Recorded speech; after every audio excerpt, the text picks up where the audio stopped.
Hello दोस्तों, नमस्कार। आप सब कैसे हैं? उम्मीद करता हूं आप सब बहुत अच्छे होंगे। दोस्तों, आज की वीडियो में हम जानेंगे जो प्रपत्र 2 है और वंशावली का जो प्रपत्र है प्रपत्र 3-1, इसको आप लोग कैसे फिल करेंगे और इसको बहुत ही अच्छी तरह से आप कैसे फिल करेंगे, इसकी प्रॉपर जानकारी इस वीडियो में कवर करने वाले हैं। तो आप लोग वीडियो में लास्ट तक बने रहेंगे। अगर वीडियो को देख रहे हैं और अभी तक लाइक शेयर नहीं किए हैं तो दोस्तों वीडियो को लाइक शेयर कर लेंगे। अगर आप हमारे चैनल पर नए हैं तो ऐसे ही हर एक अपडेट के लिए हमारे चैनल को सब्सक्राइब कर लेंगे, साथ में बेल आइकन को दबा लेंगे ताकि आने वाली हर एक अपडेट की जानकारी आपको समय पर मिलती रहे। चलिए इस वीडियो को शुरू करते हैं। यहाँ पर आप देख सकते हैं कि जो प्रपत्र 2 है और देखिए नियम 6 उपनियम 1, रैयत द्वारा स्वामित्व आधारित भूमि की स्वयं घोषणा हेतु प्रपत्र है। ये स्वयं घोषणा हेतु प्रपत्र है, इसे प्रपत्र 2 के नाम से जाना जाता है। सबसे पहले इसमें आपको राजस्व आपका जो भी ग्राम होगा उसको यहाँ पर फिल कर लेना है।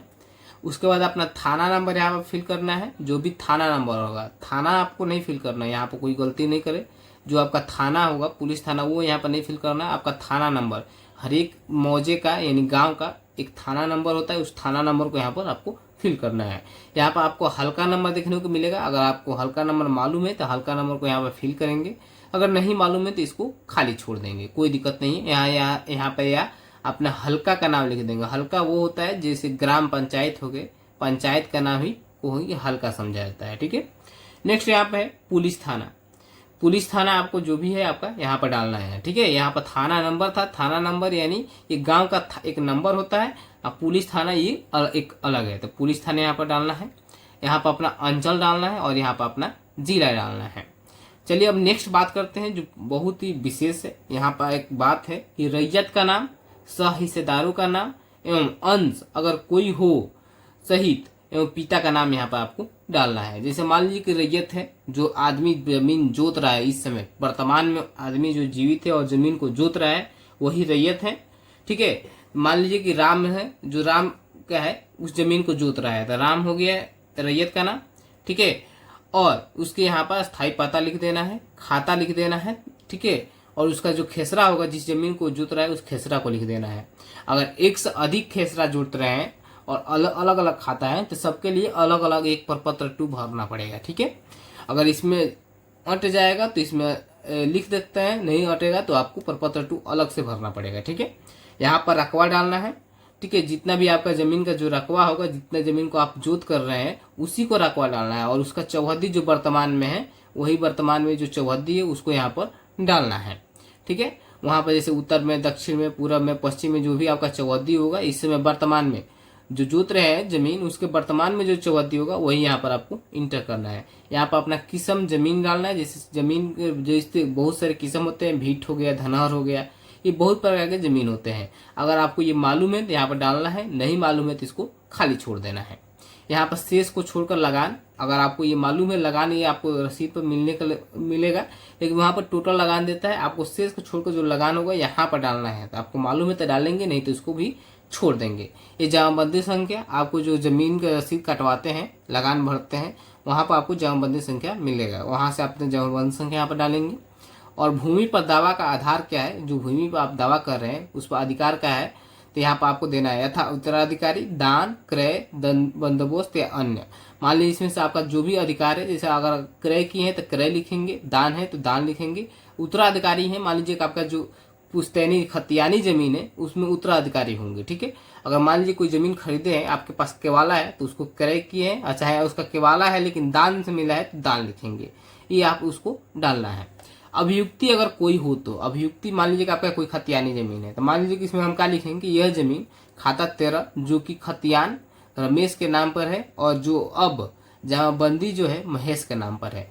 मान लीजिए कि जो रमेश है, रमेश के लड़के महेश हैं, उनका नाम पर जमाबंदी हो गया है, तो ऐसे उनको अभियुक्ति में यहाँ पर डाल देना है। ठीक है। उम्मीद करता हूँ कि आपको ये बातें समझ में आई होगी। लेकिन यहाँ पर एक पेच क्या फंस रहा है, जब मान लीजिए कि 2 भाई हैं, ठीक है, तो यहाँ पर दोनों भाई के यहाँ पर नाम पड़ेगा, उनका पिता का नाम पड़ेगा। जैसे मान लीजिए यहाँ पर हम केवल आपको लिख कर समझाए हैं, उनका पिता का नाम नहीं डाले, क्योंकि यहाँ पर आपको समझाना था।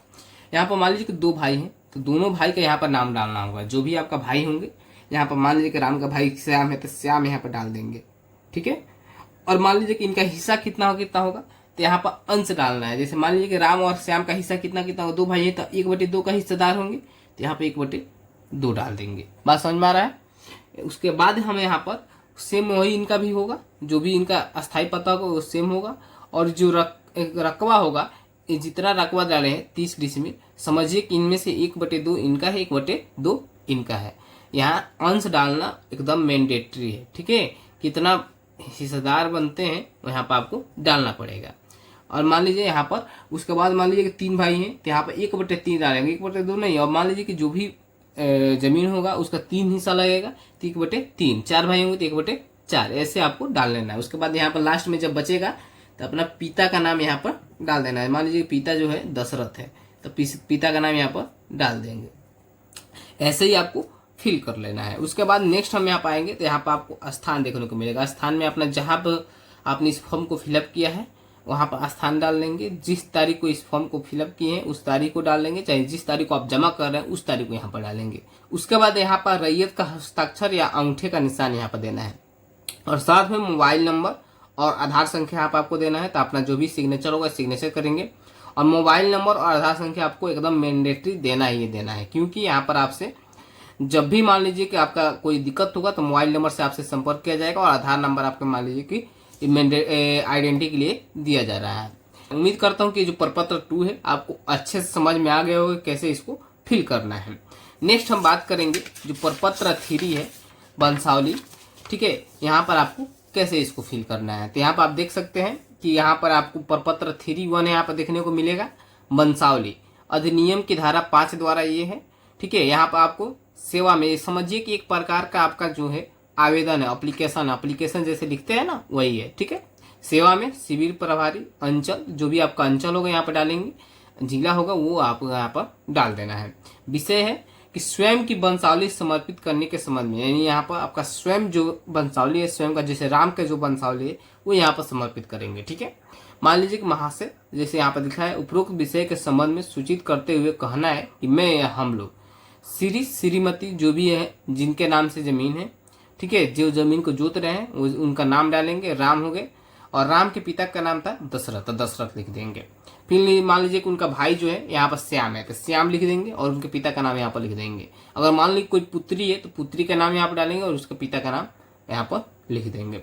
ऐसे डाल लेना है। उसके बाद यहाँ पर अपना निवास स्थान डालना है। आपका जो भी निवास स्थान है यहाँ पर डालेंगे, ग्राम डालेंगे, थाना डालेंगे, अंचल डालेंगे, जिला जो आपका डालना है। यहाँ पर जाति अपना मैंडेटरी डालना है। जाति जो भी आपका होगा ये जाति आपको डालना है, क्योंकि जाति के माध्यम से ही आपको जाना जाएगा कि किस जाति की जमीनें हैं, ठीक है।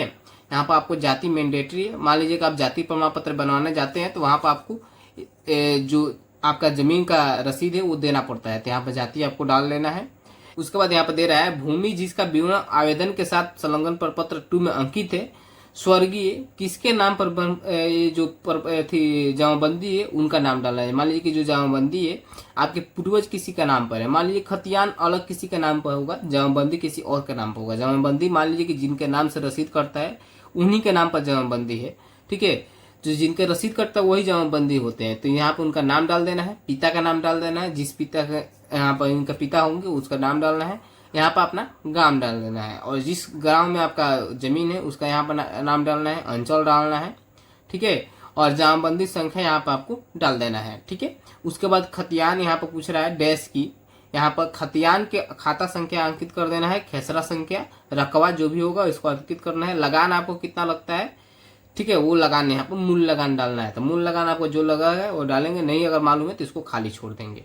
डैश को उत्तराधिकारी या बंटवारे के आधार पर हित अर्जित किए हैं, ये डैश है, ठीक है।